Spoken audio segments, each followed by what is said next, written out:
Hello everyone, आज हम करेंगे वर्कशीट नंबर 153 और आज की हमारी वर्कशीट है हिंदी की वर्कशीट। आज की डेट है 25 जनवरी 2021।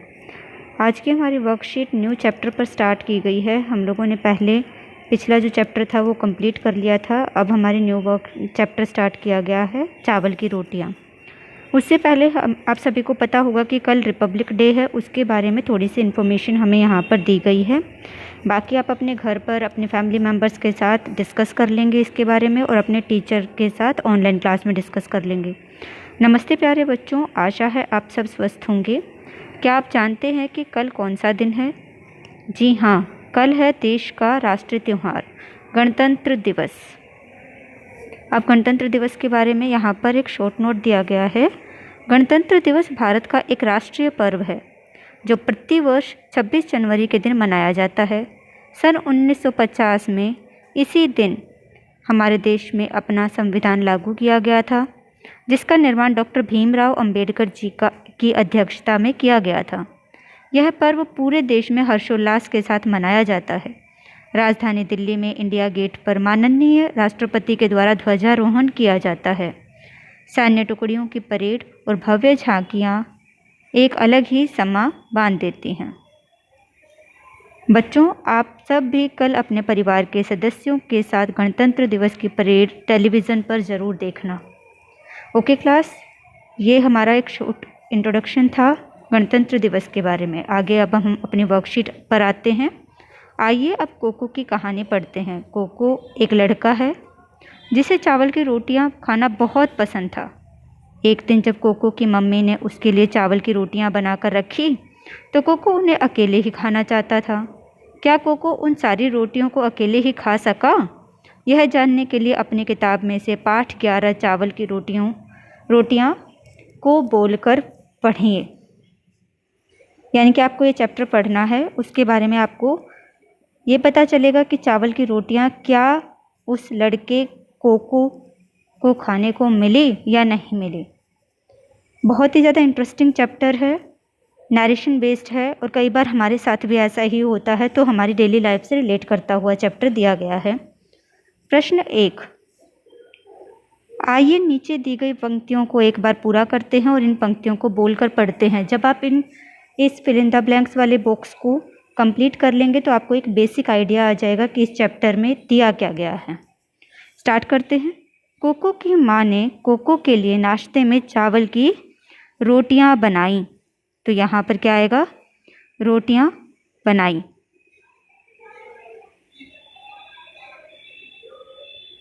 रोटियां।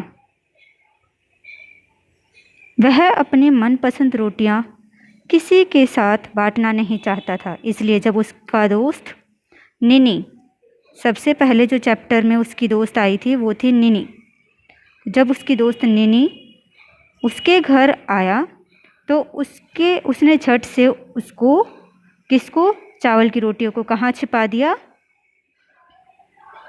दिया? रेडियो के पीछे। तो फर्स्ट जो उसने छिपाया था अपने चावल की रोटियों को, वो था रेडियो के पीछे छिपा दिया। उसके बाद उसके दोस्त मिमी के आने पर उसने दोबारा से रोटियों को डैश रंग के फूलदान में छिपा दिया। कौन से रंग के फूलदान में छिपाया था? गुलाबी रंग के फूलदान में छिपा दिया। तो यहाँ पर आ जाएगा हमारा गुलाबी रंग के फूलदान में छिपा दिया। मिमी अपने साथ क्या लाई थी? केले के पापड़। तो यहाँ पर आ जाएगा हमारा केले के पापड़। केले के पापड़ लेकर आई थी।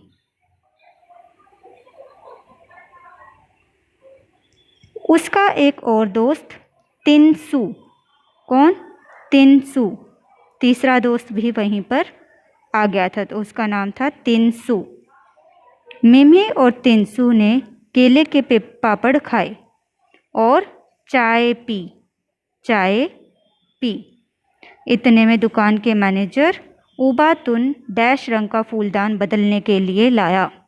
कौन से रंग का फूलदान बदलने के लिए लाया था? नीले रंग का, क्योंकि उसकी मम्मी को नीले रंग का फूलदान चाहिए था, लेकिन उस टाइम पर उसकी दुकान पर नहीं था, तो इसने पहले वो गुलाबी रंग का फूलदान ले आई थी। अब जब नीले रंग का फूलदान आ गया तो उसे बदलने के लिए आ गया।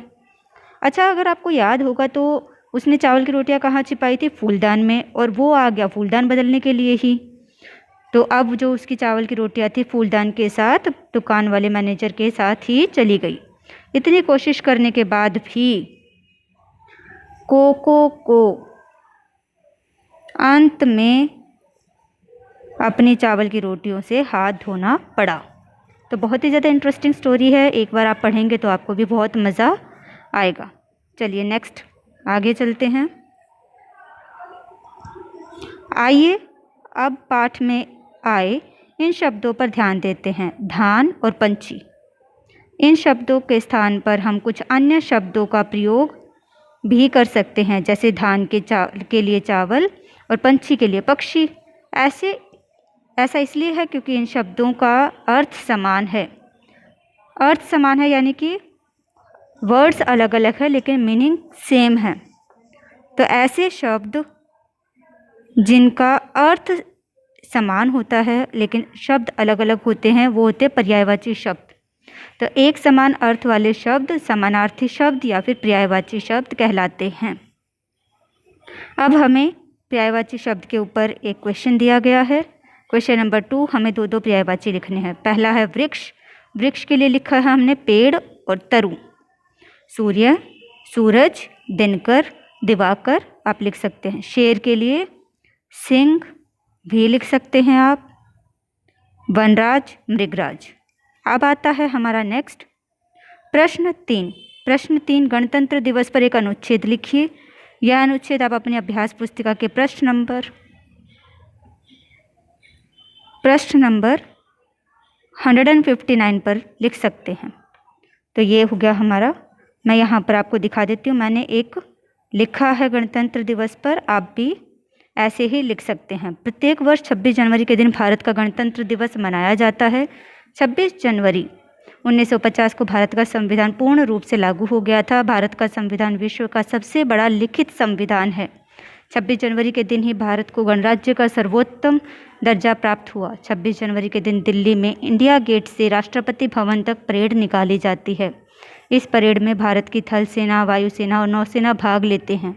इस अवसर पर भारत के राष्ट्रपति लाल किला से देश को संबोधित करते हैं। इस पूरे आयोजन को भारत के राष्ट्रीय चैनल पर प्रकाशित किया जाता है। राष्ट्रपति द्वारा तिरंगा झंडा फहराने के उपरांत राष्ट्रगान गाया जाता है। 26 जनवरी के दिन वीर चक्र, परमवीर चक्र जैसे राष्ट्रीय सम्मान वितरित किए जाते हैं। ये एक छोटा सा पैराग्राफ है जो 10-12 लाइन्स का है।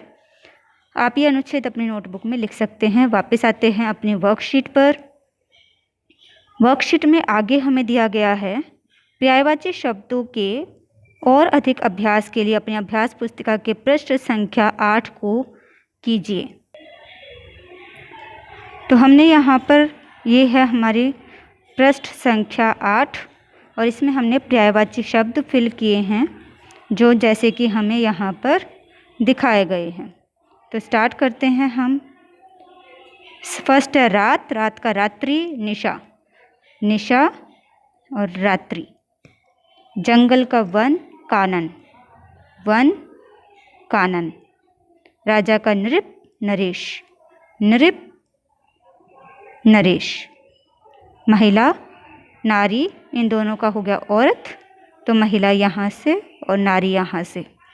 आँख का नयन, नेत्र, नयन, नेत्र। और सोना का स्वर्ण और कनक,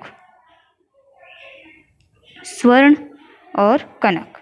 ये हो गई हमारी यहाँ पर वर्कशीट जो हमारी वर्कबुक से दी गई थी हमें।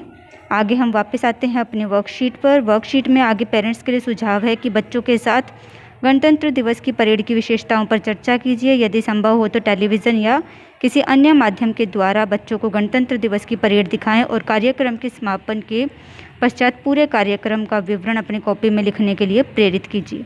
यहाँ से आपको writing skill plus creative skill plus reading skill और आपकी सारी की सारी जितनी भी आपकी स्किल्स हैं यहाँ से डेवलप हो जाएंगी अगर आप उस कार्यक्रम को देखकर कॉपी में लिखने के लिए कोशिश करते हैं तो। और यहाँ हमारी वर्कशीट कंप्लीट हो जाती है।